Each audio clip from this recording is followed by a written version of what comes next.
أقلوت دمسي سلام نايو أقلقلتنا كل جزء مشت كابشمونتن فرقان كساب ساعة شعته سلاسان حدن حتصير مع بلي فنو لومي نتصبرا هيوت زبل مدبنا حزناك قريبنا زلونا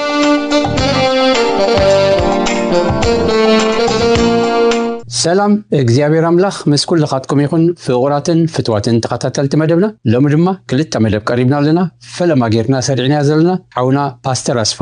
ዘዳሎ በመሰረት መዝሙር ዳዊት 40 ካብ 1 ክሳብ 3 ዘሎ ለእግዚአብሔር ምጽባይ ዝብል ቀዳማይ ከፋሉ እንሆ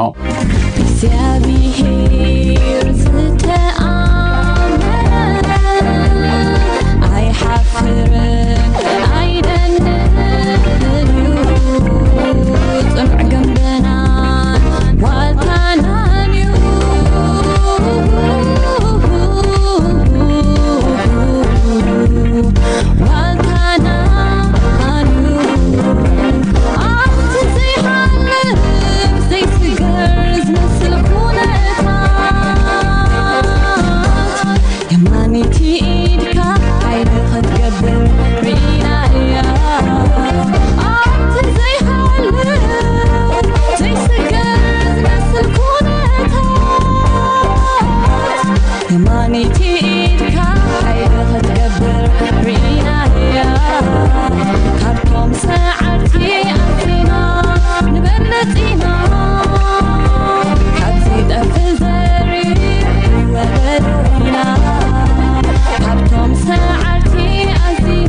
حسناون نسوب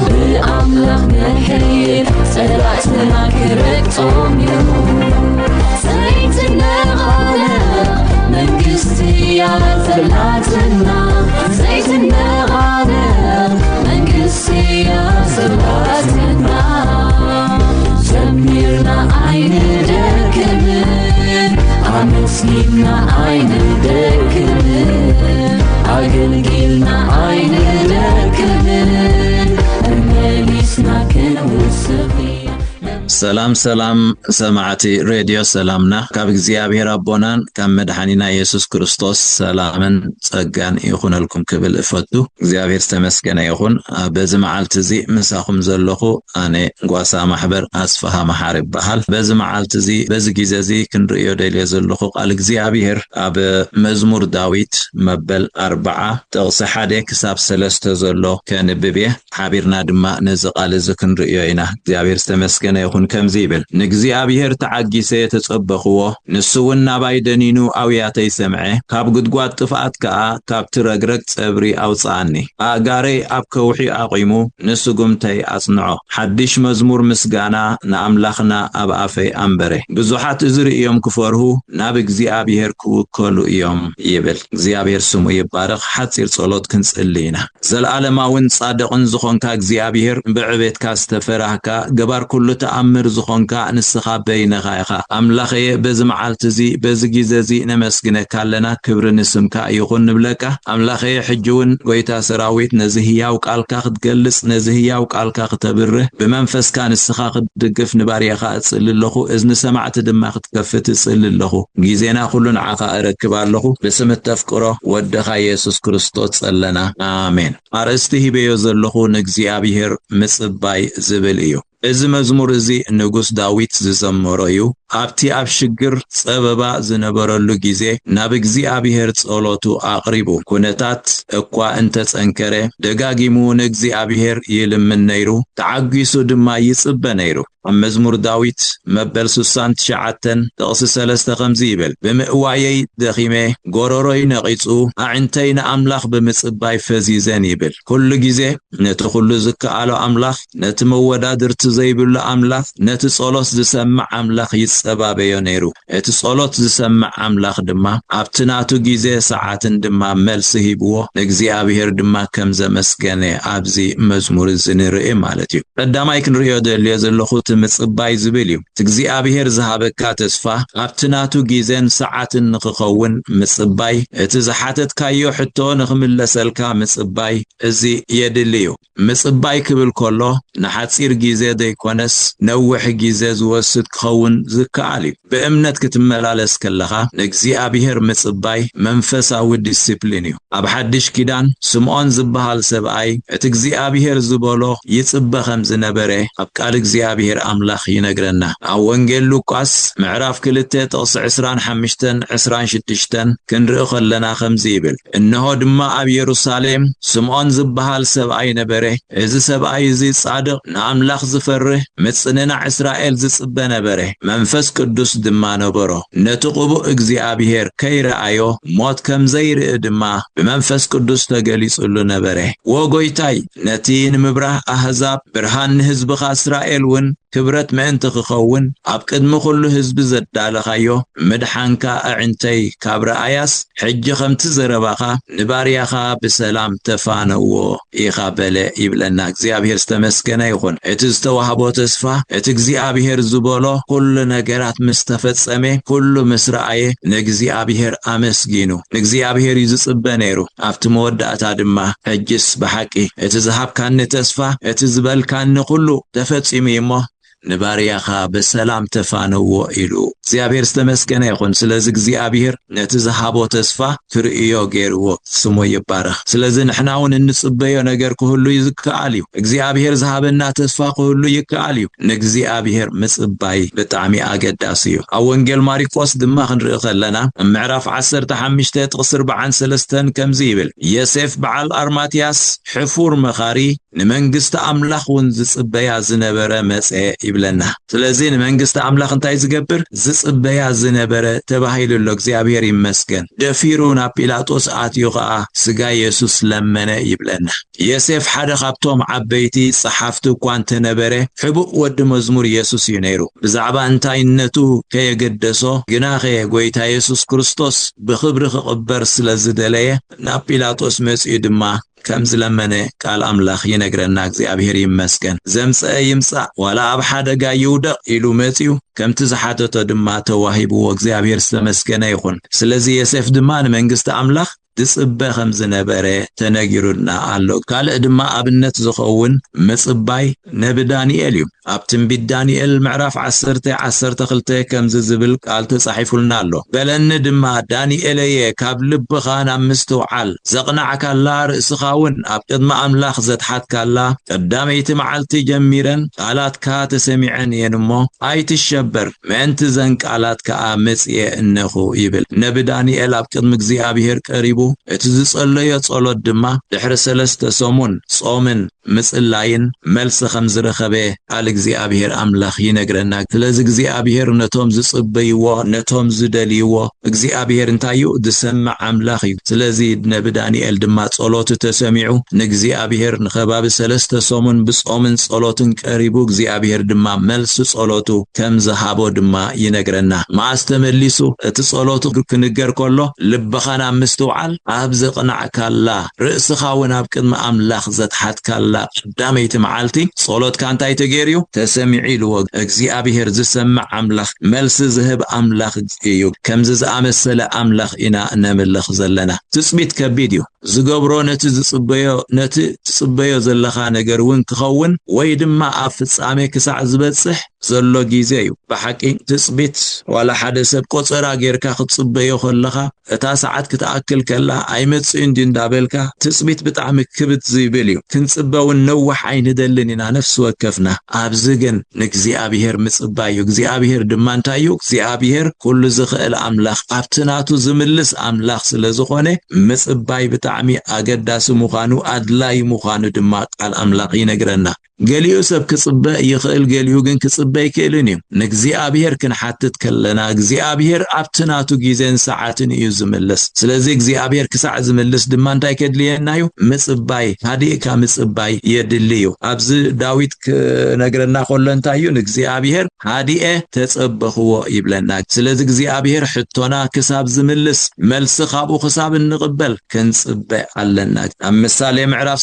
8 ጥቕሲ 34 ከምዚ ዝብል ቃል ኣለና እቲ ኣብ ልዳት ደጌታተይ እናተጸበየ በየዕለቱ ደገይ እናጽንዐ ዝሰምዓኒ ሰብ ብፁዕ ይልዎ እግዚአብሔር ይመስገን ስለዚ ምጽባይ ኣገዳሲ እዩ ክንጽበ ከም ዘለና ቃል እግዚአብሔር ደጋጊሙ የዘኻኽረና ኣሎ ንእግዚአብሔር ክንጽበ ከለና ኣብታ ኣእምሮና ዝመጽእ ብዙሕ ነገራት ኣሎ ገለ ካብቲ ኣብ ኣእምሮ ዝመጽእ ኣብ ሓሳባት ዝመጽእ እንታይ እዩ ትዝሓተትካዮ ክምለስ ድዩ ዝብል ኣብ ኣእምሮና ደጋጊሙ ይመጽእ እቲ ዝሃበኒ ተስፋ ክፍጸም ድዩ ደንጉዩ ዝብል ኣብ ኣእምሮና ከናውጽ ዝኽእል ብዙሕ ነገራት ክመጽእ ዝከኣል እዩ ምክንያቱ ቀደም ከምኡ ዝሓለፉ ከምኡ ብትጽቢት ተጸብዮም እቲ ዝደለይዎ ድማ ክሳዕ ዝፍጸም ከምዚ ዝኣመሰለ ሕቶታት ዝመጽኦም ኣብ ቃል ኣምላኽ ንርኢና እግዚአብሔር ይመስገን ንሕና እውን ሰቢና ከምኡ ዓይነት ሓሳብ እውን ክመጽና ዝከኣል እዩ ምጽባይ ድማ ቀሊል ኣይኮነን ኣብ ምሳሌ እንታይ ይብለና ምዕራፍ 13 ጥቕሲ 12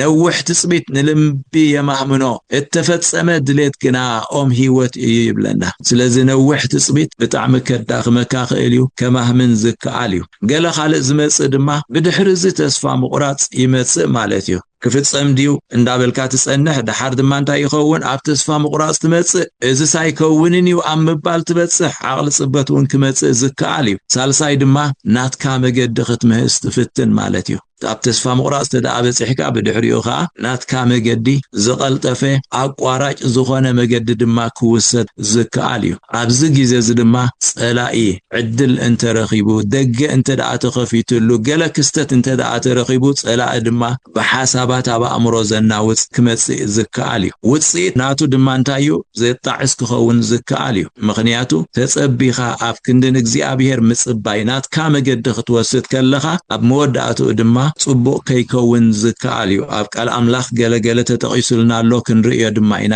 ስለዚ ውጽኢቱ ጽቡቕ ክኸውን ኣይከኣልን እዩ እስማዒል ክውለድ ይከኣል እዩ እስማዒል እግዚአብሔር ዝሃቦም ተስፋ ኣይኮነን ነብርሃምን ሳራን እግዚአብሔር ዝተመስገነ ይኹን እግዚአብሔር ዝበሎም ወዲ ተስፋ ግን ይስሐቅ እዩ እስማዒል ግን ስለዘይተጸበዩ ኣብ መንጎ ዝተወስደ ነገር ስለዝኾነ ውጽኢቱ ድማ እስማዒል ኮይኑ እግዚአብሔር ይመስገን እግዚአብሔር ንአብርሃምን ሳራን እንታይ ኢልዎም ነይሩ ውሉድ ክህበኩም ይልዎም ነይሩ ተስፋ ሂብዎም ነይሩ እግዚአብሔር እንዳተጸበዩ ከለው ግን ሓደ ካብቲ ዝተወስደ ስጉምቲ ዘጣዕስ ስጉምቲ እዩ እግዚአብሔር ይመስገን እግዚአብሔር ግን እሙን አምላኽ እዩ እቲ ናይ እግዚአብሔር መደብ ኣብ ተግባር ክውዕል ነብርሃም እንታይ ኢላቶ እቲ እግዚአብሔር ዝበሎ እዚኣ ክትከውን ትኽእል እያ ኢላ ደፋፊኣቶ ኣጋር አብርሃም ድማ ኣመንኣትዩ ኣብ ኣጋር ከም ዝኣተወ ኢና ንርኢ ድሓር ግና እዚ ነገር እዚ ንሳራ እንታይ ገይርዋዩ ኣጣዒስዋዩ እዚ ነገር እዚ ንሳራ እውን ባሃ የበላን ውጽኢቱ ክንሪኦ ከለና ከምቲ ዝሓሰበቶ እውን ኣይኮነን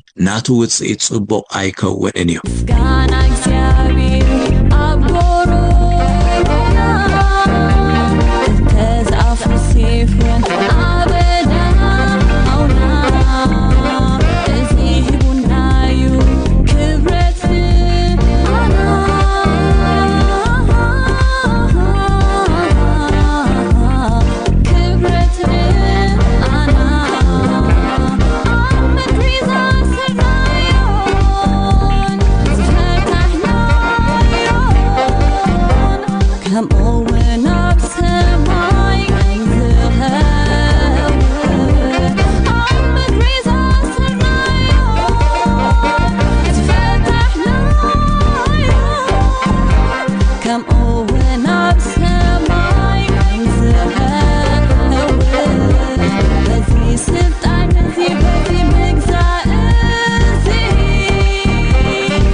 نخلاينا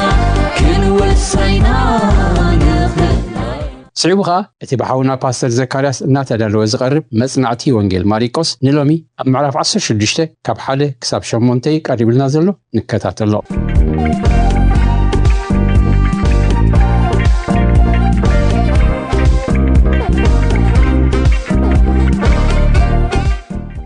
سلام تفتهم سماعتي راديو سلامنا ጸጋ ጎይታና ኢየሱስ ክርስቶስ ኣብ ዘለኹም ምስ ነፍሲ ወከፍኩም ይኹን ሎሚ ድማ ከም ፍቃድ ኣምላኽ ናይ ወንጌል ማርቆስ መጽናዕትና ክንቅጽል ኢና ኣብቲ መወዳእታ ምዕራፍ ናይ ወንጌል ማርቆስ ኢና በጽሕና ዘለና ካብ ፍቅዲ 1 ክሳብ ፍቅዲ 8 እቲ ሎሚ ሓቢርና እንሪኦ ክፍሊ ክኸውን እዩ ማለት እዩ ስለዚ ነቲ ክፍሊ ከምብበየሞ ድሓር እግዚአብሔር መንፈሱ ክምህረና ጸሎት ክንጽልና ሰንበት ምስ ሓለፈት ማርያም በዓልቲ መግደላን ማርያም ኣደ ያዕቆብን ሰሎሜን ከይደን ክለኺኦ እዲት ዓደጋ ብቀዳመይት መዓልቲ ሰሙን ንግሆ ፀሓይ ክትበርቕ ከላ ናብ መቃብር መጻ ንሓደሕደን ከዓ እቲ እምንስ ካብቲ ኣፍ መቃብር መን ክግምጥለልና እዩ ተባሃላ እቲ እምኒ ኣዝዩ ገዚፍ ነበረ እሞ ንላዕሊ ገጸን ተጠመታ ተገልቢጡ ረኣያ ናብ መቃብር ኣትየን ጻዕዳ ክዳን ተኸድነ በጽሒ ኣብ የማን ተቐሚጡ ረኣያ ሰንበዳ ከዓ ንሱ ድማ ይትሰንብዳ ንስኻትክንሲ ነቲ ተሰቕለ የሱስ ናዝራዊ ትደልዩ ኣለኹን ተንስዩ ኣብዚ የሎን እታ ኣብኣ ዘንበርዎ ቦታ እናሃ ኪዳዳ ደቀ መዛሙርቱን ጴጥሮስን ናብ ገሊላ ቅድመኩም እዩ ከምታ ዝበለኩም ከዓ ኣብኡ ክትሪኡ ወይኹም ኢልክን ንገሮም በለን ምንቅጥቃጥን ስምባደን ሒዝወን ነበረሞ ካብ መቃብር ወጽኤን ሓደማ ፈሪሄን ስለ ዝነበራ ከዓ ንሓደኳ ኣይ ነገራን እግዚአብሔር ኣቦና በዝዋን ዝኸዓ ብቅዱስ መንፈስካ ክትምህረና መንፈስካ ድማ ነእምሮና ንልብና ንምስተዋዓል ቃልካ ከፍት ብስም ኢየሱስ ንጽልለና ነዚ ትምህርቲ እዚ ንፍልጠት ቃል ኣምላኽ ጥራይ ዘይኮነ ንመንፈሳዊ ዕቤትናን ንቅድስናናን ክትጥቀመሉኻ ብስም ኢየሱስ ንልምነካ ኣለና ኣሜን ተፈተኹም ሰማዕቲ እዚ ሎሚ ንሪኦ ዘለና ክፍሊ ሰለስተ ዓበይቲ ትምህርትታት ዝሓዘ ክፍሊ እዩ እቲ ቀዳማይ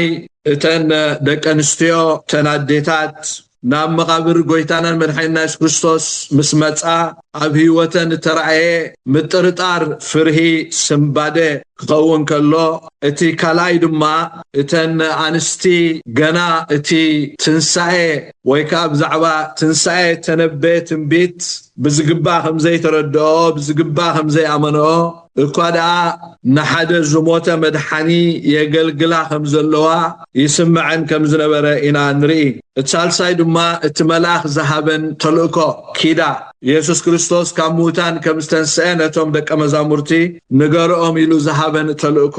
ስለዚ ካብ ፍቅዲ 1 ክሳብ ፍቅዲ 3 እንድሕሪኹም ናይተን ደቂ ኣንስትዮ ወይ ናይተን ኣንስቲ ጥርጣሬ ንርኢ ካብ ፍቅዲ 4 ክሳብ ፍቅዲ 6 ድማ እቲ እምኒ ካብ ቦትኡ ከም ተፈንቀለ ነቲ መልኣኽ ካብቲ መቃብር ከም ዝረአዮ ገና ሃይወላወላ ከም ዝነበራ ካብ ፍቅዲ 7 ክሳብ 8 ድማ እቲ መልኣኽ ዝሃበን ተልእኮ ንርኢ እምበር በቲ መጀመርያ ካብ ፍቅዲ 1 ክሳብ ፍቅዲ 3 ኣብኡ ዘሎ ሓሳብ ንርአ ሰንበት ምስ ሓለፈት ማርያም በዓልቲ መግደላን ማርያም ኣደ ያዕቆብን ሰሎሜን ከይደን ክለኺኦ እዲት ዓደጋ ብቀዳመይት መዓልቲ ሰሙን ንግሆ ፀሓይ ክትበርቕ ከላ ናብ መቃብር መጻ ንሓድሕደን ከዓ እቲ እምንስ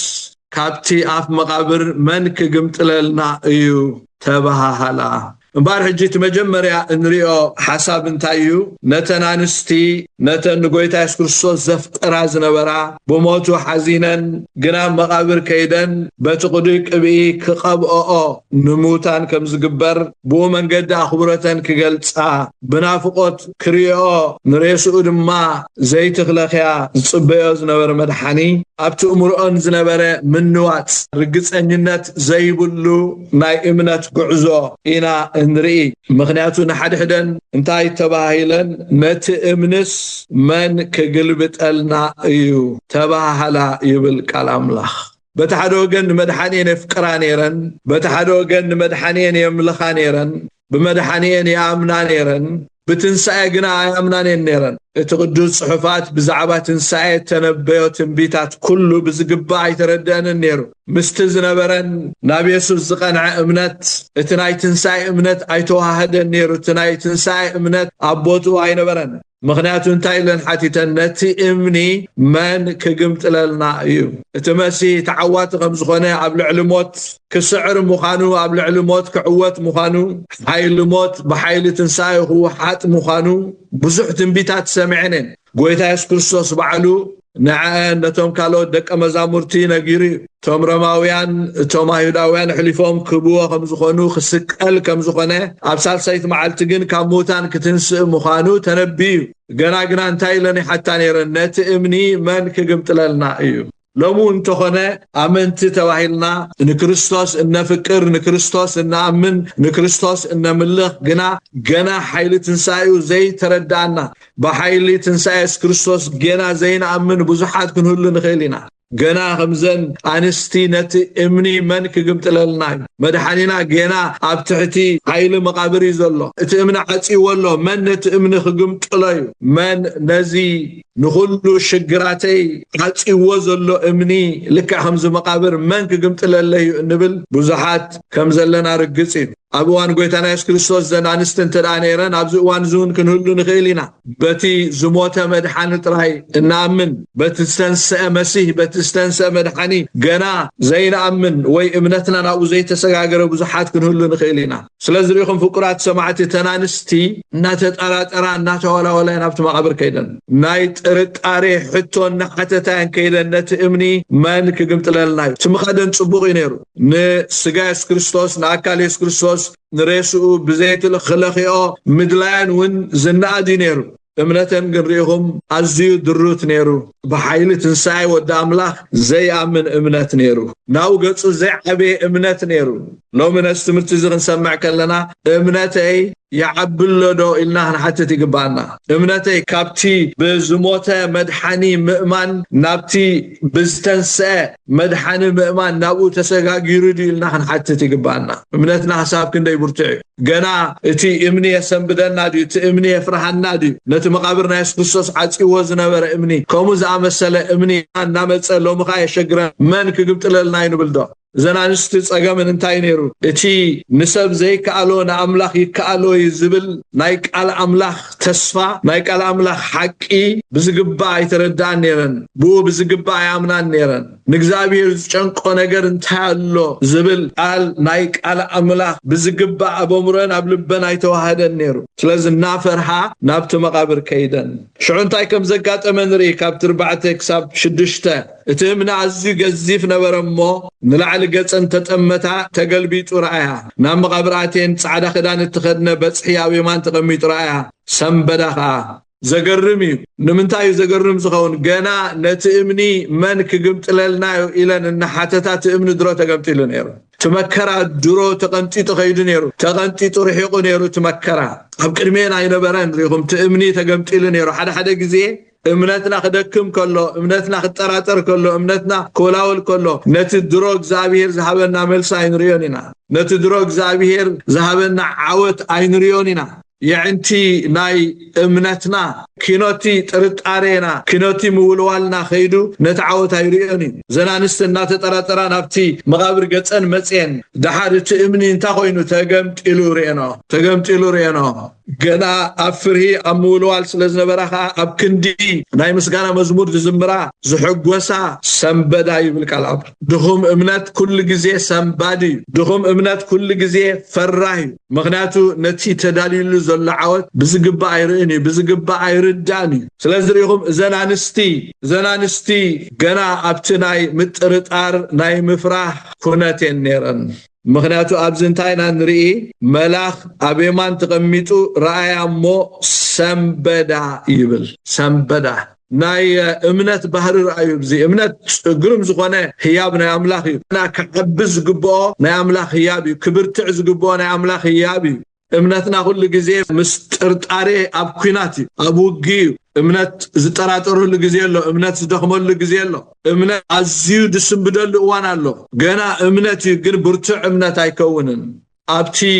وآمين زبل تسفاتات ناي أملاح تسفاتات ناي قال أملاح أبو كم كوحي تسرت أيكونن سلاز النفاس معبل هو ببلاح ما تسخله بقليلو ينقانق بقليلو يسنبت إذا سلاز رأي خايف زابير أملاح بتملاح جيرو نتنانستي تزاربن تملاح انتايلو نسود ما أي تسنبدا زابير مسجن امنتنا خد سنبد كلا امنتنا خد تراتر كلا أي تسنبدو زبل أملاح اللونا أي تسنبدو زبل مدحان اللونا تملاح انتايلو أي تسنبدا نسخات كنسينة تسقل يسوس نازراوي تدليو علخن نسخن جنا بزعبا زموته مدحانة رايخن تحسبا زلخن جنا نزموته مدحانة رايخن تملخا زلخن بزموته مدحانة رايخن تأمنا زلخن كما يركن اتي زموت مدحاني 5 ساعة تذكران كما يركن اتي تسقله زموته ات معلتي كاب موتان كم تنس زي تأمنا نسخات كني لون نتتسقله يسوس نازراوي تدليو علخن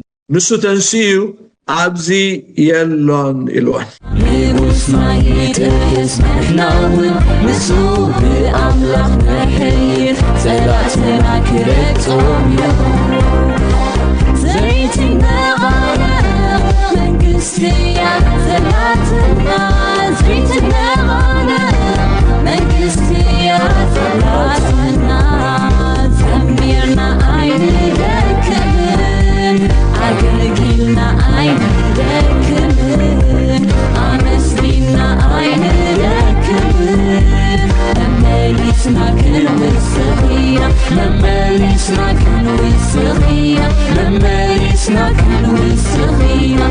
قلتانا عين ذكرن وقعتانا ولدي مرقم حديقنا سلدقنا نبصلت نملس حوارا باولوس أبتي أموداتا زمن كفوء زمن كم زمت ساعتن كرنا له سلزي نتا أمونغونان أمونغو دقنان تفتير زولو ناي عدمي قاك نخن ردهم كيكالنا أزانان دقل بنان كفنا نخن سمعهم انتي سلقزاء رسنا مخل نسألي بسنك أب كل كرنعات هوات زقات أمم تغطي وطري فرهي مش قرار كاب زي دلي واحد قنيا والسانيتات دحينهم قرعون تعين نرحوق زعلمي هوات نخمرحو نسألي لهم كابتي قبل من سيات تفنيو زلو منفس ناي رخصت عبدانن قبر سدماونتن كالن نخعقبو نتحقنيا مقد أملاخ كرخبو بعرفتين خملالسو نتي أبزع علم زياء زقزق زلو كفوء منفس بنتصورة لليوم كامر بابو حرقينهم نتتصبغ بمدلاي هيوتهم أبتحت منفس قدسن كال أملاخن نخاقزو نتسألي اللهم كاب تعبيتن تمكحتن ريحقهم نقزاء رسوم تحت بمبال نقز عبيتي كفرون كخبرون نتسألي اللهم دقاقمنا نتسألي اللهم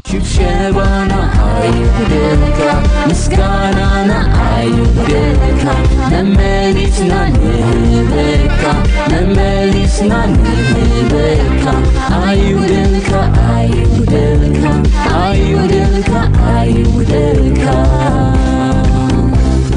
كورا سمعتنا أقلقلت دمس سلامنا إخوم كتكتاتلو سأنحكم بإنترنت نتكتاتلو أمربب حبريتا www.salamna.org ترخبنا كم أون بفيسبوكن بيوتيوبن أب Voice of Salamna ترخبنا حتى رأيتو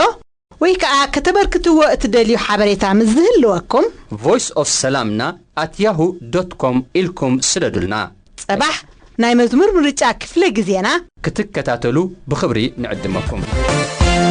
نفسي بحدث لبي بمسكانا أملاك خير نسفنيو زبارقك عالسمايات نغمتك نفسي بحدث لبي بمسكانا أملاك خير نسفنيو زبارقك عالسمايات نغمتك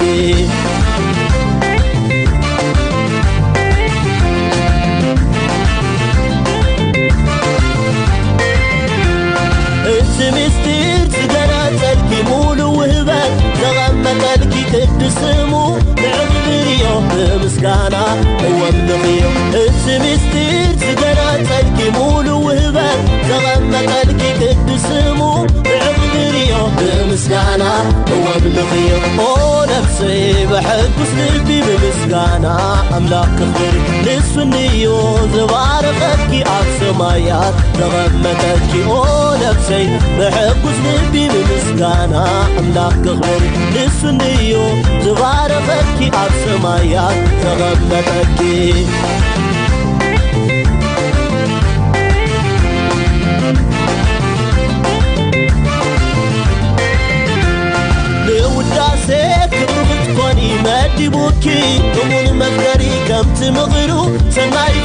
عادقوكي بدموت لوداسك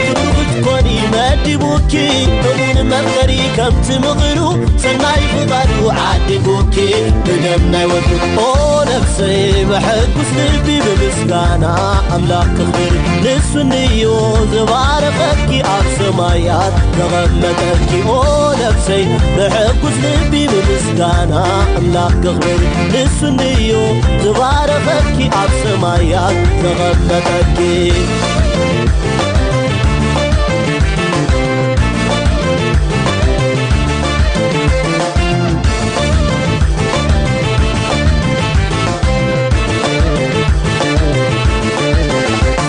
بدمنا كتل علي حوارو مسكت نبري بزنقالات تتنعنعين بمسقال نفسي برتعي بدمنا كتل علي حوارو مسكت نبري بزنقالات تتنعنعين بمسقال نفسي برتعي او نفسي بحقوس لبي بمسقانا أملاك خير نسونيو زبارقكي أبسمايات زغمتكي او نفسي بحقوس لبي بمسقانا أملاك خير نسونيو زبارقكي أبسمايات زغمتكي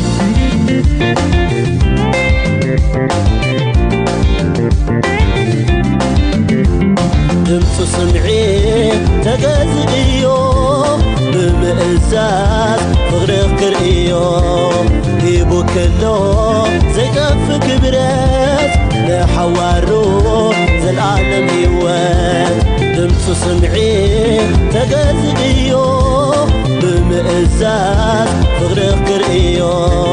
هيبو كلو زي كف كبرات لحوارو زي العالم يوان زي العالم يوان زي العالم يوان زي العالم يوان زي العالم يوان زي العالم يوان زي العالم يوان زي العالم يوان زي العالم يوان زي العالم يوان زي العالم يوان زي العالم يوان زي العالم يوان زي العالم يوان زي العالم يوان